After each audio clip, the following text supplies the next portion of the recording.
just like my daddy.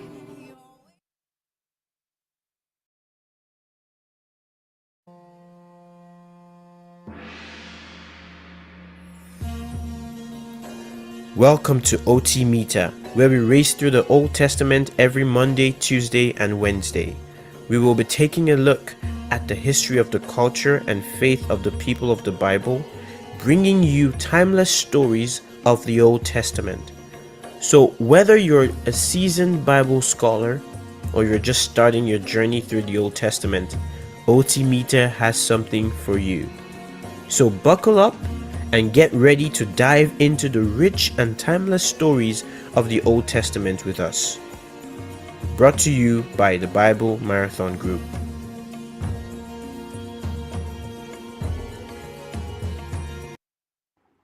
Hello, welcome to OT Meter.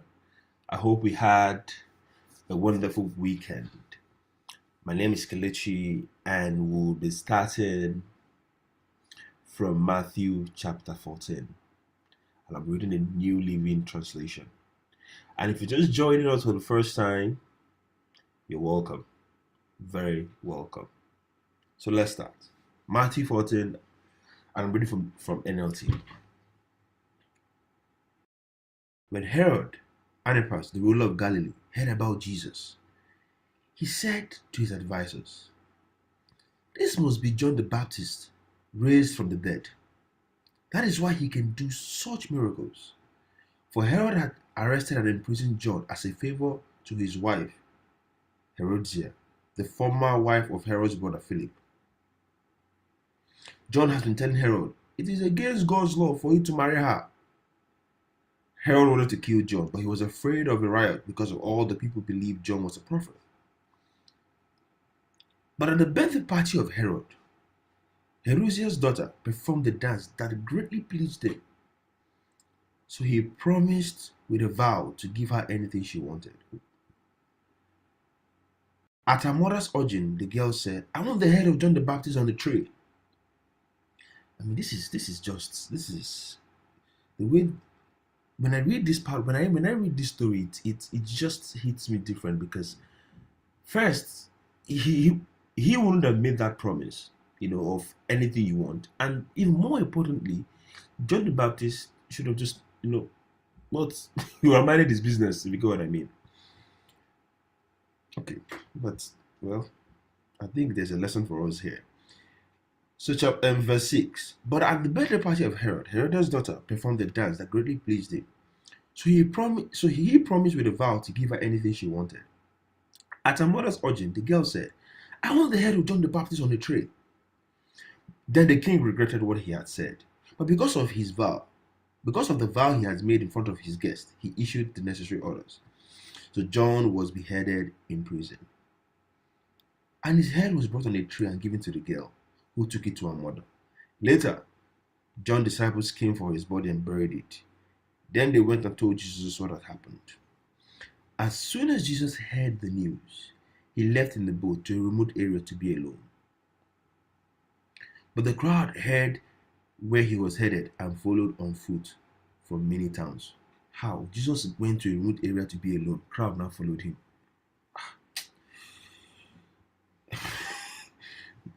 Jesus can't have any free time to himself, Abi.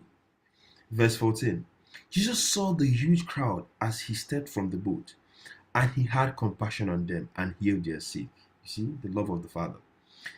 That evening, the disciples came to him and said, "This is a remote place, and it's already getting late. Send the crowds away so that they can go to the village and buy food for themselves." But Jesus said, "That isn't necessary. You feed them."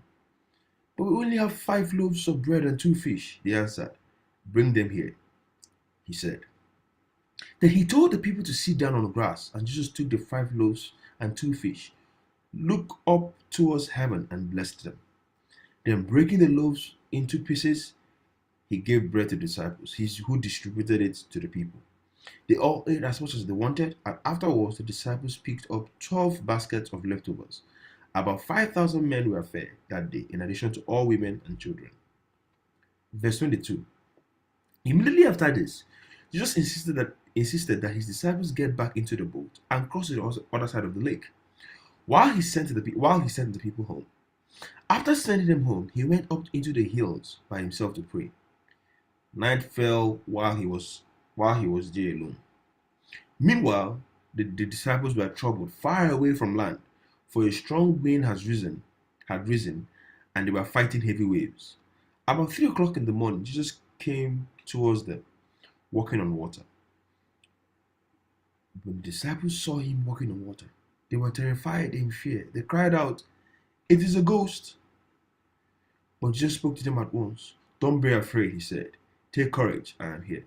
Then Peter called him, "Lord, if it is really you, tell me to come to you, walking on water." "Yes, come," Jesus said. So Peter went over the side of the boat and walked on water towards Jesus. But when he saw the strong wind and waves, he was terrified and began to sink. "Save me, Lord," he shouted. Jesus immediately reached out and grabbed him. "You have so little faith," Jesus said. "Why do you doubt me?" When they climbed back to the boat, the wind stopped. Then the disciples worshipped him. "You really are the Son of God," they exclaimed. After they had crossed the lake, they landed at Gennesaret. When the people recognized Jesus, the news of his arrival spread quickly throughout the whole area, and soon people were bringing all their sick to be healed. They begged him to let the sick touch at least the fringe of his robe, and all who touched him were healed. This is quite an interesting story about Christ and his love. Inasmuch as he was alone, or inasmuch as he wanted to be alone, people followed him, and he didn't say, "Oh, I want to be alone. You should go to where you're going to, I beg." And then, but he looked upon them with compassion, and he healed their sick. It's a big take for me in that story. Now, Matthew 15. Some Pharisees and teachers of religious law now arrived from Jerusalem to see Jesus. They asked him, "Why do your disciples disobey our age-old tradition?" For they ignored our tradition of ceremonial hand washing before they eat. Jesus replied, "And why do you, by your tradition, violate the direct commandment of God? For instance, God says, 'Honor your father and mother.' And anyone who speaks disrespectfully of father or mother must be put to death. But you say it is all right for people to say to their parents, 'Sorry, I can't help you, for I have a vow to give to God what I would have given to you.' For I have a vow to give to God what I would have given to you. In this way, you say they don't need to honor their parents. And so you cancel the word of God for the sake of your own tradition. You hypocrites, Isaiah was right when he prophesied about you. For he wrote, 'These people honor me with their lips, but their hearts are far from me. Their worship is false. For they teach man-made ideas as commands from God.'" Then Jesus called to the crowd to come and hear. "Listen," he said, "and try to understand. It is not what goes into the mouth that defiles you. You are defiled by the words that come out from your mouth." The disciples came to him and asked, "Do you realize you offended the Pharisees by what you just said?" Jesus replied, "Every plant not planted by my heavenly Father will be uprooted. So ignore them. They are blind guides leading the blind. And if one blind person guides another, they will both fall into a ditch." Then Peter said to Jesus, "Explain to us the parable that says people aren't defiled by what they eat." "Don't you understand yet?" Jesus asked. "Anything you eat passes through the stomach and then goes out into the seaway. But the words you speak come from your heart. That's what defiles you. From the heart comes evil thoughts, murder, adultery, all sexual immorality, theft, lying, and slander. These are what defiles you. Eating with unwashed hands will never defile you." The fate of a Gentile woman, verse 21. So I'm reading NLT version. If you're just joining, welcome. I'm reading from NLT version, Matthew 15, verse 21. Then Jesus left Galilee and went north to the region of Tyre and Sidon. A gentle woman who lived there came to him, pleading, "Have mercy on me, O Lord, son of David, for my daughter is possessed by a demon that torments her severely." But Jesus gave her no reply, not even a word. Then the disciples urged him to send her away. "Tell her to go away," they said. "She is bothering us with all her begging." Then Jesus said to the woman, "I was sent only to help God's lost sheep, the people of Israel." But she came and worshipped him, pleading again, "Lord, help me." Jesus responded, "It isn't right to take food from the children and throw it into the dogs." She replied, "That's true, Lord.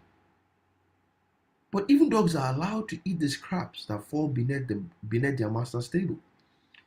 "Dear woman," Jesus said to her, "your faith is great. Your request is granted." And her daughter was instantly healed. Jesus returned to the Sea of Galilee and climbed a hill and sat down. A vast crowd brought to him people who were lame, blind, crippled, those who couldn't speak, and many others. They laid them before Jesus, and he healed them all. The crowd was amazed. Those who hadn't been able to speak were talking. The crippled were made well. The lame were walking. And the blind could see again. And they praised God, and they praised the God of Israel. Then Jesus called his disciples and told them, "I feel sorry for these people. They have been here with me for 3 days, and they have nothing left to eat. I don't want to send them away hungry, or they will faint along the way." The disciples replied, Where would we get enough food here in the wilderness for such a huge crowd? I think I need to give an explanation here. So, these people have seen Jesus perform miracles, feed 5,000 men and women and children with 5 loaves and 2 fish. They have seen him walk on water. They have seen him heal people by those people just touching the fringe of his robe. And every single opportunity for them to express their faith, like, "Oh, Jesus got this," or "Jesus is going to do this," they're always in this position of asking questions. "Oh, but Jesus, we don't have enough food. But Jesus, we don't." There's always this, "But Jesus," always sort of asking questions that limit his power. And we do it also as modern day Christians, So, verse 33. The disciples replied, Where would we get food here in the wilderness for such a huge crowd?" Jesus asked, "How much bread do you have?" He replied, 7 loaves and a few small fish." So Jesus told all the people to sit down on the ground. Then he took the 7 loaves and the fish. I'm saying maybe it's one fish. And the fish, thanked God for them, broke them into pieces, gave them to the disciples, who distributed food to the crowd. They all ate as much as they wanted. Afterwards, the disciples picked up 7 large baskets of leftover food. There were 4,000 men who were fed that day, in addition to all the women and children. Then Jesus sent the people home. He got into a boat and crossed over to the region of Magadan.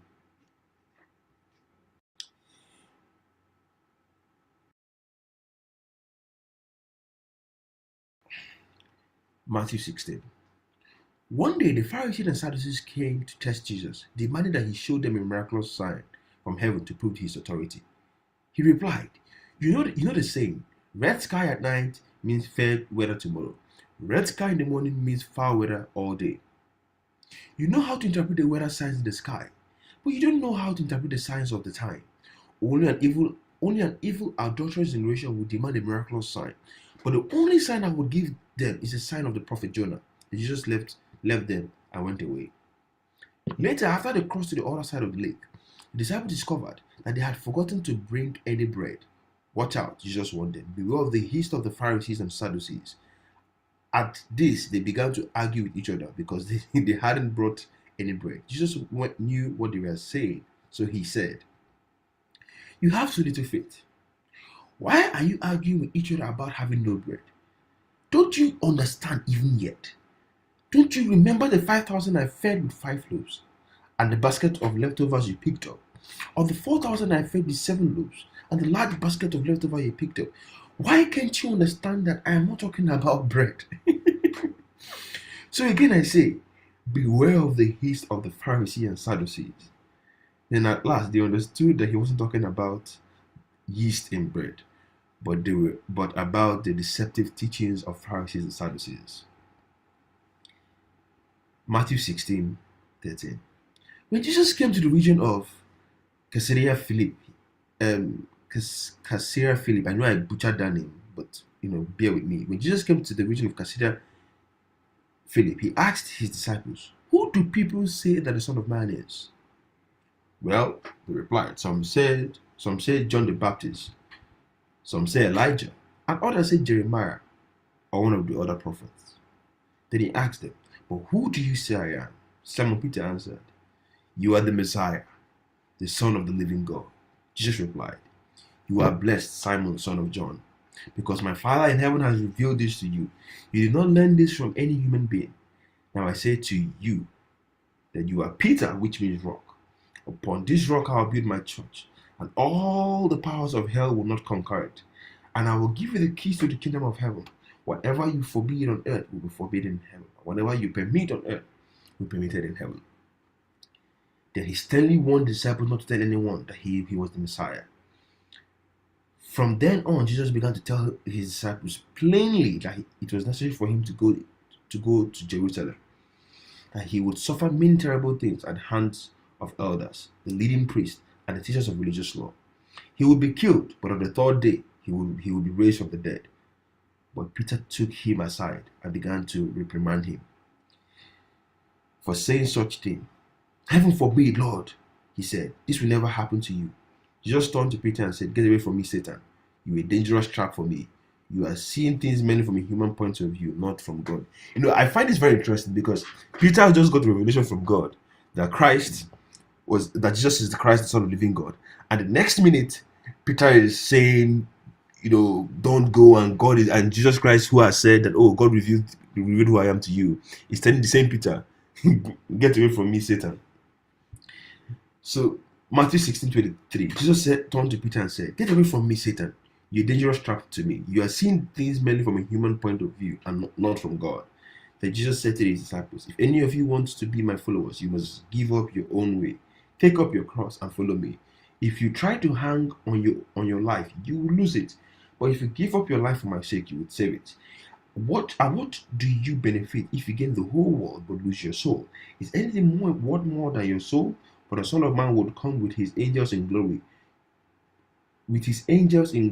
of his Father, and will judge all people according to their deeds. And I tell you the truth, some standing here right now will not die before they see the Son of Man coming in his kingdom." This is the gospel of Christ. Thanks be to God. So thank you all for joining. Tomorrow we'll continue from Matthew chapter 7 and Matthew chapter 17. Thank you. Have a wonderful day. Have a wonderful evening. See you tomorrow. Bye.